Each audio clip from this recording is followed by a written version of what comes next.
Hi, this is Eric Martin with Board Game Geek. I'm here today looking at Ticket to Ride New York, a game by Eleanor Moon and Days of Wonder for 2 to 4 players that plays in about 10 to 15 minutes. To demonstrate how quickly this game plays, I brought along a young assistant who's materializing from behind my head like Athena springing from the head of Zeus. I don't think it works that way. I think it works exactly that way. That's what all the mints were about. So, in the original Ticket to Ride game with a giant board, you were covering the entirety of the United States, claiming routes between different cities. Now, we're looking at just Manhattan. That's it. And a touch of Brooklyn, where we were claiming taxi routes from different locations in order to complete tickets like normal, scoring points for those tickets, scoring points for the routes that we claim, and scoring points for the tourist attractions that we will visit. Yes, who doesn't want to go and check off that they have seen the Empire State Building? Been there, seen that. All right, good. See you later. You've already scored a point. Yeah. Yay! Now, to show you how this works. Here are the components in Ticket to Ride New York. You have a map of Manhattan and Brooklyn with some routes connecting various locations in the city. You have a deck of ticket cards, and each player starts with a hand of 2, and they must keep at least one of them. They can keep 2 if they want, and they function as the tickets in the Ticket to Ride base game where you have 2 locations highlighted, and you must connect those locations with a continuous line of vehicles by the end of the game, and if you do so, you will score these points, and if you don't, you will lose those points. You decide whether you want to keep things or not. You have a deck of colored taxi cards, because the taxis are the vehicle in this game. You each start with 2. You will have an array of 5 cards that are face up. And you start taking turns. On a turn, you are going to do one of 3 things. You could take cards. Okay, and if you take from the display, it's replaced immediately. If there's 3 jokers, those are removed. And you have a refill. You can take from the face-up display, or you can take from the top of the deck.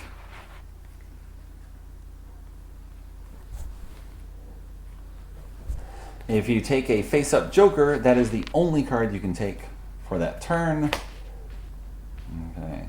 You can claim a route. That's the second possible action that you can do. And to claim a route, you must discard as many cards as it takes to complete that route. So with 2 blue, you can claim this 2 blue space, this 2 blue space, or any of the gray spaces that have 2 spaces on there. Unlike the regular Ticket to Ride game and Ticket to Ride New York, you will score points only when the game ends, not during the game itself. You're going to take turns clockwise around the table, with most turns consisting of you taking cards from the display or the deck, or discarding cards from your hand to claim routes. The third option that you can have is to draw tickets. You draw 2 tickets, you must keep at least 1. If you don't keep one, you just put it under the deck, and hopefully you'll complete these as well. These are additional burdens that are added to the ones that you already started the game with. In a 2-player game, if one player has claimed a route on a double set of routes that connect 2 locations, then the other player is shut out and cannot claim this one. So if I want to go from Greenwich Village to Chinatown, I must take another way, playing this pair here and then a blue to connect these, or taking a longer route here.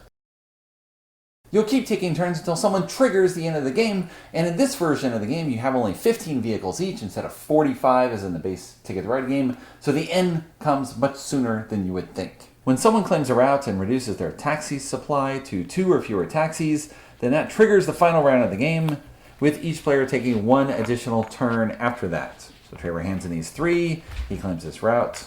I also have 3, I can go visit you in Brooklyn as well.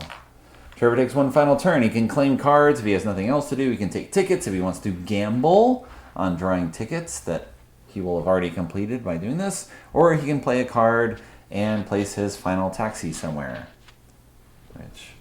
Okay. You go up here, which is more points and another tourist destination reached. You now score points based on the routes that you've completed. You have standard Ticket to Ride scoring. So for routes of length 1, 2, 3, 4, you earn 1, 2, 4, or 7 points. You have a notepad in order to tally all your points. You look at your tickets to see what you've completed In my case, I've completed all 3. Brooklyn to Times Square, Chinatown to Gramercy Park, East Village to Soho, 16 points for me. And each one of the tourist destinations that you visited gives you a point as well. Sum those points and see who wins. There's a telling of the score with Traver defeating his dad, 39 to 35, with 39 I think being the largest score I've seen so far. How about that? He had 2 8-point tickets. Did not expect that. I also had 16 points, but he beat me with only 2 tickets, completing his long route all the way across the board. Not so good. So there's an overview of Ticket to Ride New York, which I played 10 times now, on a review copy from Days of Wonder with 2, 3, and 4 players. The playing count, even with 4 players, I think we finished the entire game in 20 minutes. And with 2 players, we were doing demo games on camera at the Origins Game Fair, in which we would complete an entire game in 6 minutes, minus the final scoring, actually counting up the points and everything. But 6 minutes for the game, just back and forth. And once you know the game, you play that quickly, and it's just this little filler, maybe fits on an airplane tray, fits in a very small space. The pieces don't fall off. That's right. Well, you can just put taxis any way you want, if you want. You can put them face down, let them sit on the roof. Perhaps they'll be more stable that way. So, you played the game a few times now. Any thoughts on what's going on here? The game is awesome because I like strategy games, and this kind of feels like a thing.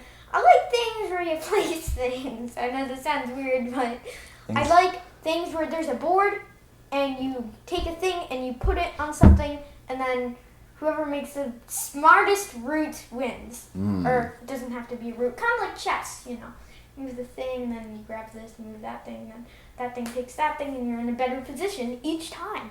Okay. There. All right. I would not have thought of comparing Ticket to Ride with chess.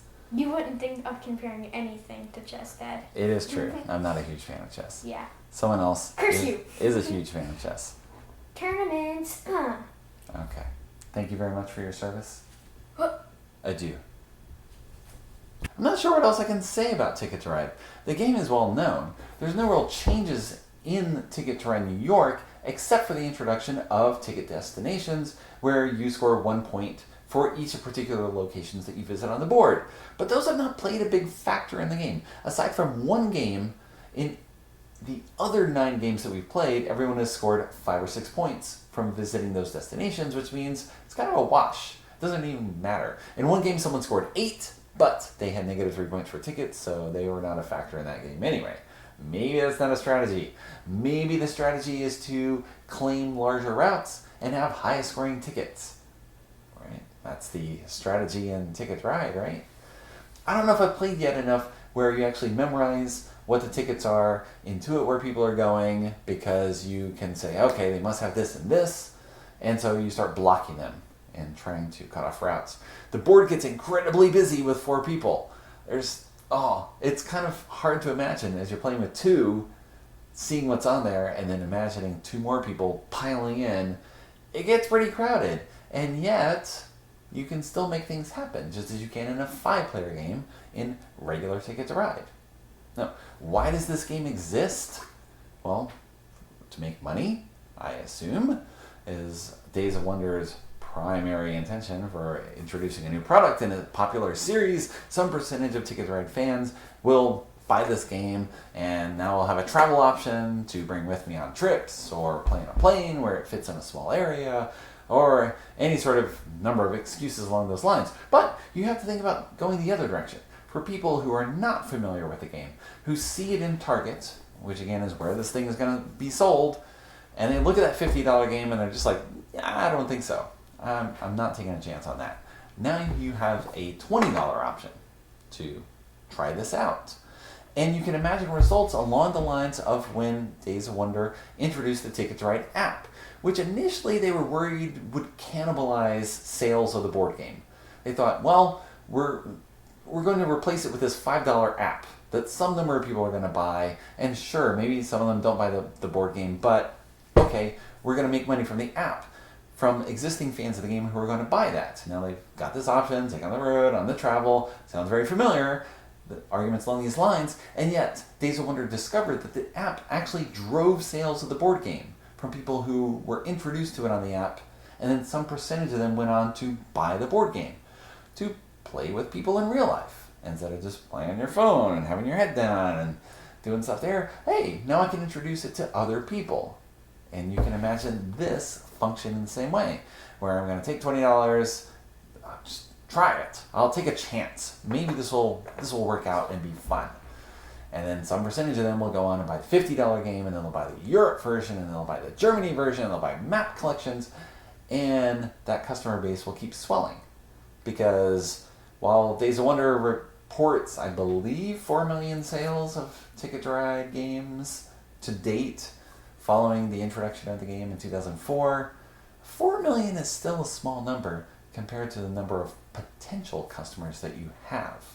So, you make another tool to introduce the game to them and see who picks it up.